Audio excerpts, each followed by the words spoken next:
Good morning, class. It's time for our journeys lesson today. We are still working in the unit with the quest for the tree kangaroo. Today we're going to review our vocabulary words for this unit, and at the same time we're also going to be doing some grammar today with some action verbs and then also with some main verbs and helping verbs, okay? There are two parts of your assignment today.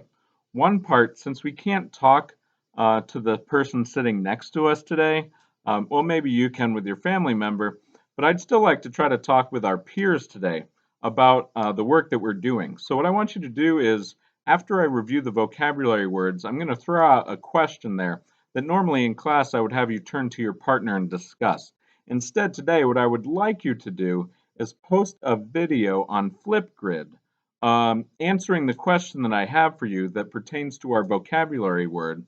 And then I want you to also respond to at least one other friend's video, just giving your comment about their video, and then also discussing what you think about the question. Okay, does that make sense?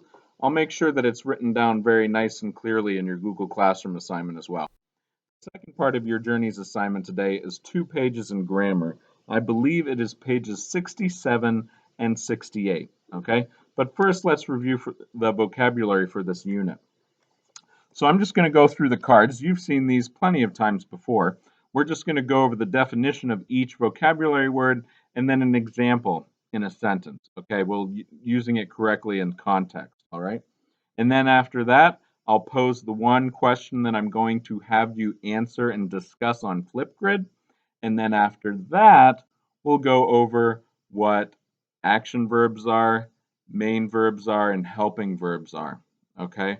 It's really important that you watch these videos, especially the journeys videos, the envisions videos, the poetry videos, okay? They're all lessons that go with the work that you need to do, all right?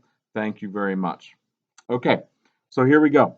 Our first word, vocabulary word for this unit is dwarfed, okay? Something that has been dwarfed has been shortened or made to appear smaller by something else. And the example today is this baby kangaroo is dwarfed by the larger mother kangaroo. Okay, so that's dwarfed. All right, the next word that we're going to work on today is called presents. And no, not the kind of presents that you like to get on your birthday, okay? Although that's a nice type of presence as well, but it is spelled differently than this word. This type of presence is to have a presence, is to be present in a place or thing. That means to actually be there, to have a presence in a place or thing, all right? The example that they give you today is wildlife photographers have to be careful that their presence doesn't scare away animals. All right, so here's our third vocabulary word, procedure. All right, a procedure is a certain way to do something, such as I just messed that up a little bit. We'll try that again. Rewind. A procedure is a certain way to do something, such as a medical operation. All right, and the sentence that they use is the veterinarian explained the procedure and said the cat would be fine. Thank goodness for the cat. All right, our next vocabulary word is outfitted, okay? If something is outfitted, it has been provided with special equipment. Many of you who play particular sports or maybe go fishing or hunting might be outfitted with special equipment, correct? This woman is outfitted or equipped with a glove to protect her from the owl's talons. So there we go. There's an example. All right, the next vocabulary word, transferred. Transferred is something transferred has been moved from one place to another. Okay, so if something's transferred, it's been moved from one place to another. This baby alligator will be transferred or moved to another area when it grows larger. Guess we don't want any big mommy and daddy alligators around. So there we go, another vocabulary word. The sixth vocabulary word is calculate. Okay, to calculate is to determine the amount or number of something. Okay, we've often used this term in mathematics, so please calculate. To calculate is to determine the amount or number of something. To calculate a cheetah's speed, measure the time it takes to cover a certain distance. And cheetahs be fast. A lot faster than me, that's for sure, especially on this knee. Next vocabulary word is snug. All right, something snug is tight and close fitting. Something snug is tight and close fitting. It is important for an animal's collar to be snug, but not so tight that it is uncomfortable. All right, here's our eighth vocabulary word, perch, not the type of fish. A perch is a place where an animal sits or rests and is usually high and narrow. So eagles and many other birds roost high on a perch to see prey or to avoid predators. That's perch. Here we have enthusiastic. Can you tell I'm very enthusiastic today about journeys? What does this word mean? To be enthusiastic is to show great enjoyment, interest, or approval. I'm showing great enjoyment and interest over this lesson, and I approve its message. This dog is quite enthusiastic about chasing and catching flying discs. It's very animal themed, as you can tell with our quest for the tree kangaroo unit. All right, so last but not least, the last vocabulary word of this unit is beaming. When someone is beaming, they are smiling brightly with pleasure and approval. When someone is beaming, they are smiling brightly with pleasure and approval. That's almost a tongue twister there. This girl is beaming over the news that her family is going to adopt the puppy. I gotta tell you, I will be beaming when I find some toilet paper in the grocery store, or any store for that matter. All right, so those are our vocabulary words. Now, like I mentioned, you're gonna have a flipgrid assignment today with journeys attached to this Google Classroom lesson that has one question that I want you all to discuss. All right, some of these questions were not too interesting that they provided with, but there was one that I found that we could maybe have some good conversations about. Let's see, where is it? There it is. All right, so the question of the day for you in terms of our vocabulary words is this, and I want you to remember, I want you on Flipgrid to respond to the question and then respond to someone else's response. Let them know what you think about the response and then also give your response, your thoughts. Here it is. Why do you think researchers in the wild often try to hide their presence from animals? I just recently got Disney Plus and I was watching, I think it was Born in China, I think was the name of the nature program that I was watching. Anyway, excellent job. But the people that were videotaping, the researchers in the wild, were trying to hide their presence from the animals that they were filming. Why do you think researchers in the wild often try to hide their presence from animals? Make sure after this video you get onto Flipgrid and answer that question and then respond to a friend of yours about that question as well. All right, so for grammar, we are going to be working on pages 67 and 68, okay?